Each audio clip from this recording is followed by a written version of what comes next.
आज इस वीडियो में मैं आपको बताऊंगा कमांड पैलेट के बारे में, जिसमें आप लोग सीखेंगे कि किस तरह से हम VS कोड एडिटर के अंदर कमांड पैलेट का यूज़ करेंगे। तो कमांड पैलेट को ओपन करने के लिए आपको अपने कीबोर्ड से एंटर करना होगा Ctrl+P। तो देखिए आपका कमांड पैलेट ओपन हो चुका है। कमांड पैलेट की हेल्प से आप अपने प्रोजेक्ट के अंदर के किसी भी पेज को एक्सेस कर सकते हैं।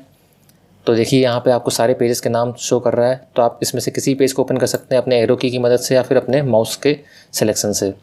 तो जैसे ही मान लीजिए मुझको ये पेज ओपन करना है, मैं इस पर सिंपली क्लिक करूँगा और मेरा पेज ये ओपन हो जाएगा। इसी तरह से Ctrl+P फिर से एंटर करेंगे आप, और अपने एरो की हेल्प से भी आप किसी पेज को ओपन कर सकते हैं इस तरह से। पहली चीज़ तो ये होगी कि आप अपने पेज को सर्च कर सकते हो अपने कमांड पैलेट की हेल्प से। नेक्स्ट मैं आपको बताने जा रहा हूँ कि अगर आपको दो पेजेस के बीच में टॉगल करना है तो वो कैसे करेंगे। तो इसके लिए आपको Ctrl+P एंटर करना है और फिर P एंटर करना है। तो ऐसा करते ही आप जैसन जो आपने देखा ये फाइल मेरी ओपन हो चुकी है जैसन एरे। फिर मैं Ctrl+P और P प्रेस करूँगा तो अब मेरी फाइल जैसन ऑब्जेक्ट ओपन हो चुकी है। इसी तरह से फिर से आप Ctrl+P एंटर करेंगे तो आपको ये फाइल ओपन हो जाएगी। फिर आप Ctrl+P और P एंटर करेंगे तो आपकी ये फाइल ओपन हो जाएगी। तो टॉगल करने के लिए आपको करना क्या है, आपको एंटर करना है Ctrl+P+P, मतलब 2 बार P आपको हिट करना होगा, तब आपका कोई पेज ओपन हो पाएगा। फिर से मैं आपको दिखा देता हूँ। जैसे मान लीजिए मुझको जैसन एरे वाला पेज ओपन करना है, और इस पेज को ओपन करने से पहले मैंने अपने जैसन एरे वाले पेज को ओपन किया था। तो ये टॉगल आपको हमेशा उन्हीं 2 पेजेस के बीच में करेगा जो पेज आपने पहले ओपन किया था और उसके बाद आपने जो पेज ओपन किया है।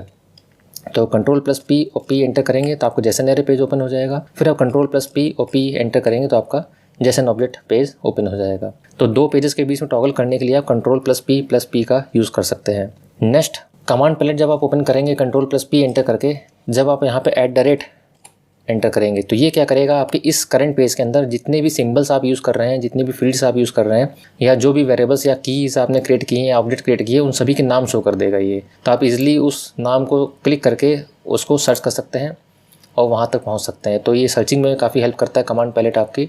तो करंट पेज में किसी कीवर्ड को, किसी वर्ड को या किसी वेरिएबल को सर्च करना हो तो आप सिंपली Ctrl+P एंटर करेंगे और फिर @ हिट करने के बाद आप यहाँ से किसी भी टैग में या किसी भी की को इजीली सर्च कर सकते हैं। जैसे मुझको टाइटल टैग को सर्च करना है तो मैं सिंपली इस पर हिट करूँगा या सेलेक्ट करूँगा इसको, तो मुझको टाइटल टैग के पास ले जाएगा ये। इसी तरह से फिर से मैं Ctrl+P एंटर करूँगा, @ एंटर करूँगा, और अगला कोई कीवर्ड मुझको सर्च करना होगा, जैसे सिटी है तो इस पर मैं क्लिक करूँगा तो मुझको सिटी वाले पी तक ले जाएगा इस तरह से। मोस्टली आप कमांड पैलेट का यूज़ तभी करोगे जब आपको कोई चीज़ सर्च करनी होगी या फिर कोई कमांड अप्लाई करना होगा। जैसे मान लीजिए मुझको ये सारी फील्ड्स, सारे कीवर्ड्स या वेरिएबल्स को कैटेगराइज करना है। अभी तक क्या था कि आप Ctrl+P एंटर करते थे और उसके बाद @ हिट करते थे, तो यहाँ पे आपको सारा कुछ एक साथ दिखा देता था। इसमें हमको ये नहीं पता चलता था कि कौन सी चीज़ वेरिएबल है, कौन सी चीज़ हमारी HTML टैग है या फील्ड है। तो जब आप @ के बाद कोलन लगाएंगे तो यहाँ पर आपको ये कैटेगराइज कर देगा। तो देखिए ये जो जितनी भी HTML के टैग्स हैं इन सबको फील्ड कैटेगरी के अंदर ले आया है ये, और उसके बाद जो भी ये कीज़ हैं इनको प्रॉपर्टी के अंदर ले आया है, मतलब की वैल्यू पेयर वाली जो कीज़ है इनको प्रॉपर्टी के अंदर शो कर रहा है, और जो हमारे ये वेरिएबल्स थे इनको इन्होंने वेरिएबल कैटेगरी के अंदर शो किया हुआ है। इसी तरह से अगर इसमें क्लासेस बनी होती, फंक्शंस बने होते तो उन सब की कैटेगरी ये जनरेट कर देता है ऑटोमेटिक। तो ये हेल्प करता है आपके फंक्शंस या वेरिएबल्स या कीवर्ड्स को अलग अलग करने में। तो जैसे देखिए मैं इस पेज में अगर Ctrl+P एंटर करूँगा, @ के बाद कोलन लगाऊंगा, तो यहाँ पर देखिए इसने फील्ड्स अलग कर दिए हैं, फंक्शंस अलग कर दिया है, वेरिएबल अलग कर दिया, क्योंकि इस पेज के अंदर मेरे पास ये फंक्शन बना था json.parse। जैसे आप इस फंक्शन को सेलेक्ट करेंगे तो आपको उस फंक्शन के पास ले जाएगा ये, जहाँ पर भी आपने उस फंक्शन को डिफाइन किया है। तो इस तरह से आप कमांड पैलेट का यूज़ कर सकते हो। Ctrl+P एंटर करने के बाद @ और कोलन लगा के आप अपने सारे वेरिएबल्स कीवर्ड्स को कैटेगराइज कर सकते हो और इजीली सर्च कर सकते हो अपने करंट पेज के अंदर। नेक्स्ट मैं आपको ये बताने जा रहा हूँ कि अगर मान लीजिए आपको किसी लाइन नंबर पे पहुँचना है, जैसे मेरे पास ये 15 लाइन नंबर है, मुझको इस लाइन पे पहुँचना है, तो इसके लिए आपको, क्योंकि हो सकता है कि आने वाले समय में आप काफ़ी सारी कोडिंग्स करें और बहुत सारी लाइन्स ऑफ कोड्स आपके उस पर्टिकुलर डॉक्यूमेंट्स के अंदर हो सकते हैं, तो किसी पर्टिकुलर लाइन तक पहुँचने के लिए आपको सिंपली एंटर करना है Ctrl+P, और इसके बाद कोलन लिखने के बाद आपको लाइन नंबर एंटर करनी होगी। जैसे मान लीजिए मुझको पहुँचना है 15 नंबर लाइन के पास, तो 15 लिखूंगा मैं और एंटर हिट करूंगा तो ये मुझको 15 लाइन नंबर पर पहुंचा देगा। तो देखिए मेरा कर्सर यहाँ ब्लिंक कर रहा है। इसी तरह से मुझको पहुंचना है 21 लाइन नंबर पर, तो मैं फिर से Ctrl+P एंटर करूंगा, कोलन लगाऊंगा और यहाँ पर 21 लिखूंगा और एंटर हिट करूंगा तो ये मुझको सीधा 21 लाइन नंबर पर पहुँचा देगा। तो देखिए मेरा कर्सर यहाँ ब्लिंक होने लगा है। तो इस तरह से आप किसी पर्टिकुलर लाइन पर पहुँचना हो आपको, तो आप यहाँ पर कमांड पैलेट का यूज़ कर सकते हो। एक बार फिर से बता देता हूँ मैं आपको सिंपली एंटर करना है Ctrl+P, इसके बाद आपको कोलन लगाना है और अपनी वो लाइन नंबर एंटर करनी है जिस लाइन पर आपको पहुंचना है। जैसे मुझको ये लाइन नंबर 24 पे पहुंचना है तो मैं यहाँ पे 24 एंटर करूँगा और हिट करूँगा तो देखिए इसने मुझको पहुँचा दिया 24 लाइन नंबर पर। अब नेक्स्ट यूज़ मैं आपको बताने जा रहा हूँ कमांड पैलेट का, वो ये है कि अगर आपको पता करना हो कि आपका कर्सर किस लाइन नंबर पे है और कितने कैरेक्टर के बाद है तो वो भी आप पता कर सकते हो। तो जैसे मुझको पता करना है कि मेरा जो कर्सर है वो किस लाइन नंबर पर है और कितने कैरेक्टर के बाद है, तो आपको सिंपली Ctrl+G प्रेस करना है। तो आपको ये बता देगा कि करंट लाइन जो है वो 15 है और 21 कैरेक्टर के बाद आपका जो कर्सर ब्लिंक कर रहा है। इसी तरह से मान लीजिए मेरा ये कर्सर यहाँ पर रखा हुआ है और मुझको पता करना है कि मेरा जो कर्सर ब्लिंक हो रहा है ये किस लाइन नंबर पर है और कितने कैरेक्टर के बाद है, तो आपको सिंपली अपने कीबोर्ड से Ctrl+G एंटर करना है और आपको बता देगा कि आप लाइन नंबर 20 पे हैं और 13 कैरेक्टर के बाद आपका कर्सर ब्लिंक हो रहा है। तो इस तरह से भी आप अपने कमांड पैलेट का यूज़ कर सकते हैं। नेक्स्ट है यूज़ आपका कमांड पैलेट का कि आप Ctrl+P एंटर करके कमांड पैलेट को ओपन करें और क्वेश्चन मार्क यहाँ पर टाइप करें। तो ये आपको कुछ कमांड्स के बारे में बता देगा कि आप जो कमांड्स यहाँ पे अवेलेबल हैं उन कमांड्स का यूज़ करके आप अपने टास्क को परफॉर्म कर सकते हैं।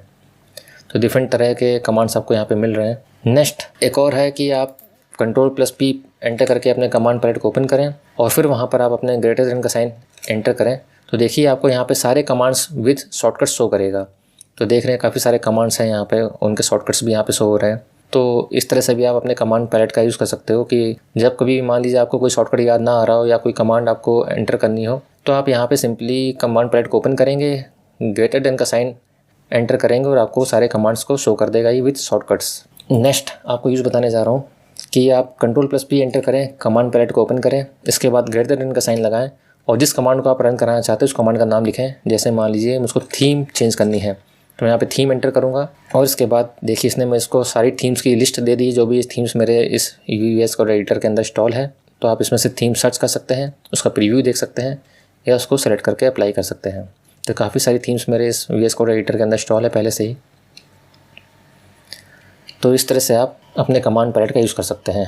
तो एक बार फिर से मैं बता देता हूँ कि आपको सिंपली Ctrl+P एंटर करना है, इसके बाद आपको ग्रेटर देन का साइन लगाना है और इसके बाद आपको लिखना है थीम और एंटर हिट करना है। एंटर हिट करते ही आपकी थीम जितनी भी अवेलेबल थीम्स हैं आपकी VS कोड एडिटर के अंदर सारी थीम्स की लिस्ट शो कर देगा। आपको अपने एरो की मदद से उस थीम को सेलेक्ट करना है, जो भी थीम आप चाहते हैं अप्लाई करना अपने VS कोड एडिटर के अंदर, और ये अप्लाई करता हुआ और प्रीव्यू आपको दिखाता हुआ चलेगा।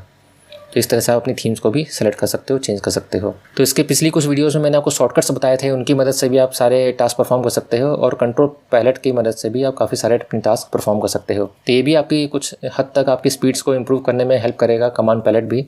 तो फ्रेंड्स आज आप लोगों ने समझा कि किस तरह से हम अपने कमांड पैलेट का यूज़ कर सकते हैं अपने VS कोड एडिटर के अंदर और किस तरह से डिफरेंट तरह के टास्क को परफॉर्म कर सकते हैं। तो फ्रेंड्स अगर आपको मेरी ये वीडियो पसंद आई हो तो प्लीज़ मेरी इस वीडियो को लाइक करें, शेयर करें और अगर आप मेरे इस चैनल पर नए हैं तो प्लीज़ मेरे इस चैनल को सब्सक्राइब करें। Thank you for watching, see you in the next video.